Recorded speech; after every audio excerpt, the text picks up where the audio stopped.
माजी मुख्यमंत्री आणि काँग्रेसचे ज्येष्ठ नेते पृथ्वीराज चव्हाण यांनी मराठा आंदोलक मनोज जरांगेंची भेट घेतली।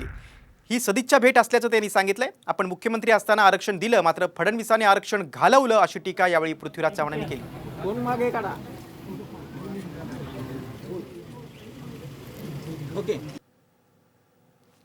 आम्हाला 2 वेळेला एकनाथ शिंदे यांनी मीटिंगला बोलवलं। त्यावेळेला अशोक चव्हाण होते आमच्याबरोबर, बाळासाहेब थोरात होते, नाना पटोले होते। ते गेले, आम्ही आमची भूमिका स्पष्टपणे मांडली।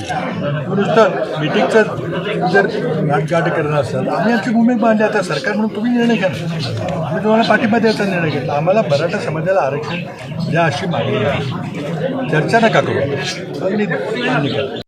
वाटलं तर झालंच ना, त्यांनी द्या द्या नाही ते यांनी घालून द्या, नाही तर त्यांनी घालून द्या, घातलं तर आमचंच ना।